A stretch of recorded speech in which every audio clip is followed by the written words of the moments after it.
เนาะตาชูก็บอกว่าเรียนลูกบอลนั่นอยู่กันเนาะที่เจมันตาตัวนี้มีจีบอกหลายสื่อหลายเมลอยู่กันเนาะบอกว่าตบบอกว่าต่อยบอกว่าแฮมซึ่งในก็เสิร์กันเนาะคุยกับบอกว่าตาชูเนี่ยบอกว่าเรียนบอลค่ะเขาก็มาเรียนบอลวันนั้นก็มันก็มักปอลุงไว้กันเนาะมันเป็นปอเมียวที่อันลูกมันมนต์ซึ่งกันเนาะเขาได้เสิร์เขาก็มาตาในกันเนาะตาบอกว่าเรียนในนั้นอยู่กันเนาะซึ่งในค่ะกับในเขาสืบมาได้เพียงจุดสืบมาในซ้อมกันก่อนค่ะ他是โอเคซึ่งในเป็น谁กันเนาะอันนี้ก็ครูส่งไปขึ้นมีเป็นเป็นเตรียมผิดไว้กันเนาะในบอกว่าเจ้าในมันใจเอากันในกันเนาะ他是谁他是谁มันใจเป็นเพอในกันเนาะตอนนั้นในแค่พามันนั้นครูส่งไปขึ้นมีเกี่ยวกับเป็นกันเนาะซึ่งในมันก็สุดตัวผิดในครับ他是我哥哥他是我哥哥มันใจเป็นปีไอเก่า他是มันใจเป็น我哥哥เก่าปีไอเก่านั่นเดียวครับ小华打球小华打球小华练班打球练班看哦小华打篮球小华打篮球小华练 basketball 那个给篮球那个变 basketball 哥哥不打排球哥哥不打排球 bi 俺练 volleyball 那个姐姐不踢足球姐姐不踢足球พี่นางพี่สาวอันปิดหมักนางในค่ะที่บอกว่าปิดค่ะเนาะที่ดูในค่ะปิด足球ก็หมักนางบอกปลุงนั่นอยู่ค่ะ姐姐不踢足球ในก็พี่นางอันปิดหมักนางในค่ะโอเคกำลังเข้าสืบขึ้นมารู้อันในประเภทมันซ้อมกันค่ะ小华打球小华练班那个随句子那个呢，言户蹲条瓜门，他是谁 ？OK， 谁蹲那个呢？按库点批位没给那个，他是谁？门塞编排，他是我哥哥，他是我哥哥，门塞编比爱高，小华打球，小华练班，小华打篮球，小华练 basketball。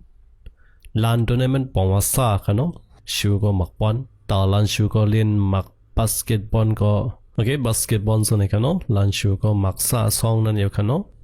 มันขึ้นปิ่นเอาดีปอมันซื่อๆกุยค่ะเนาะอันนี้ค่ะความมีเรื่องก็ส่วนไหนกุยค่ะเนาะบาสเกตนี่ก็เป็นปองว่าซาปองว่าซองค่ะบอลก็ปองว่าลูกบอลค่ะเนาะบาสเกตบอลอันนี้ก็ลานชิวก็เป็นส่วนนั้นขึ้นกุยค่ะเกมนี้哥哥不打排球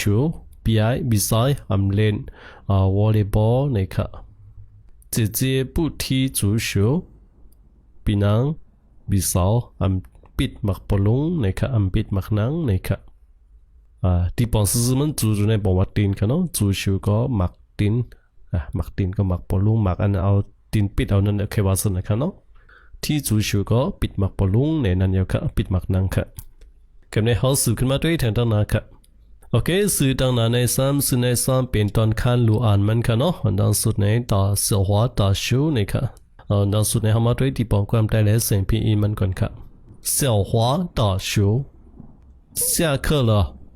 同学们打篮球踢足球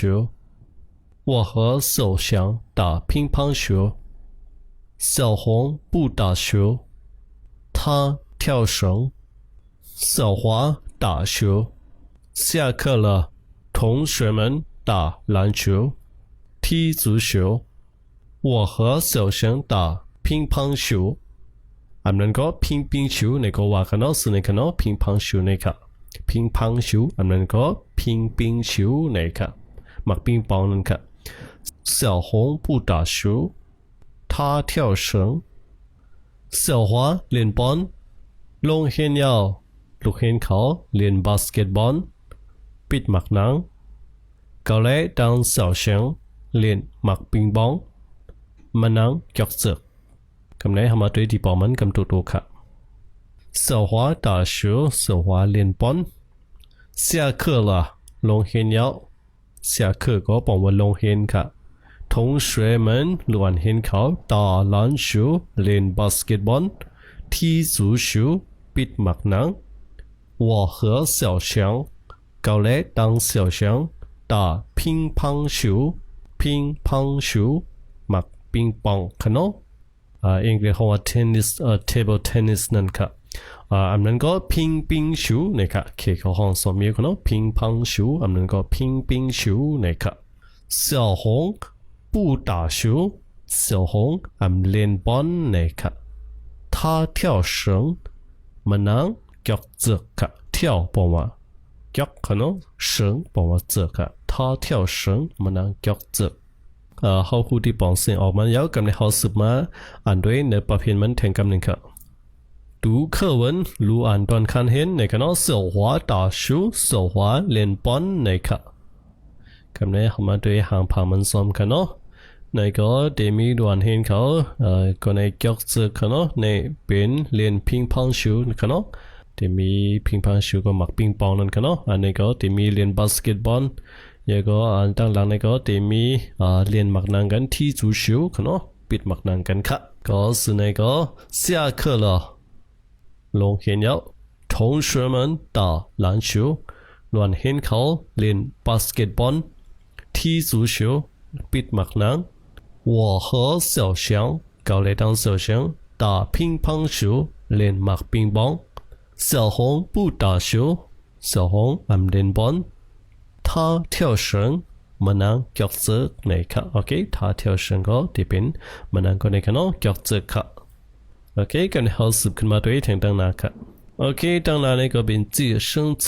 ในค่ะเนาะเป็นโคเป็นการเรียบเห็นถอยความมันค่ะกันในเขาสืบขึ้นมาเรียบเห็นที่มีความใจมันก่อนค่ะ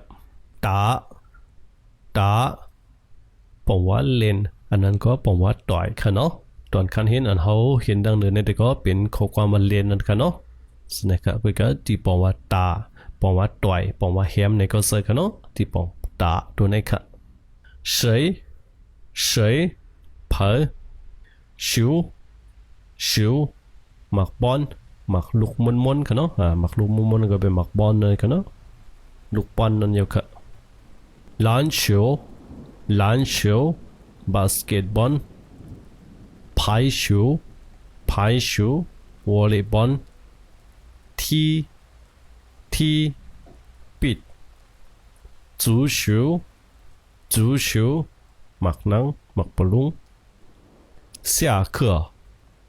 课ลงเห็น乒乓球อันนั้นก็乒乓球หมักปิงปอง跳脚อันนั้นก็แหวนค่ะเนาะ脚แหวน绳这กำในเขาสืบขึ้นมารู้อันในประเภทมันแทงกำหนึ่งครับ打เล่นอันนั้นก็ต่อยอันนั้นก็แฮมในค่ะเนาะ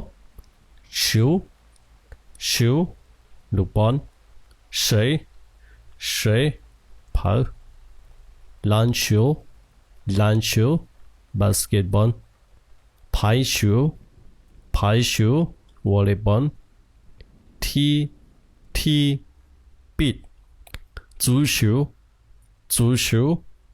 หมักนังหมักบอลลูน下课ลงเห็น乒乓球อันนั้นก็乒乓球หมักปิงปอง跳脚อันนั้นก็แหวนค่ะเนาะ脚แหวน绳这ส่วนนี้ก็เป็นถอยความมันเชิงสื่อมันให้เราเห็นเขาฝึกต้องฝึกเตรียมไฮไลท์ดังที่ปองเสียงออกมันดังหมดค่ะเนาะกำลังเขาสืบขึ้นมาทางด้านหน้าค่ะโอเค是那个玩游戏那个练 game 那个呢画一画说一说他们在做什么那个มันให้เขา画一画那个บอกว่าวาดสวยจันหางสินะเนาะจันจอมขีดจอมหางมันสินะครับให้เขาสวยหางมันที่ปองก่อนไปมันก็画一画说一说他们在做什么小丽跳绳小华打篮球那个画一画说一说他们在做什么小丽跳绳小华打篮球คิดจันหางด้วยลาด้วยซื้อเขาที่เคสังอยู่ในกันเนาะ小丽脚趾小华练บาสเกตบอลในค่ะ咁你好是嘛对行旁มันอีกหนึ่งขนมซ้ำจันหางมันด้วยก็ซ้ำลาด้วยว่า是เขาเฮ็ดสังอยู่ขนมสองขาเฮ็ดสังอยู่ค่ะ他们在做什么สองขาที่เฮ็ดสังอยู่นี่ก็บอกว่าจันหางมันออกมาแล้วนี่ก็หมายถึงว่าเสี่ยวลี่ในเที่ยวเฉิงขนมที่เป็นเสี่ยวลี่เที่ยวเฉิงที่เป็นเสี่ยวลี่ใน脚趾ค่ะส่วนนี่ก็甚至ว่าจันหางมันออกมาแล้วนี่ก็ที่เป็นเสี่ยวหัวต่อหลันชิวนี่ค่ะ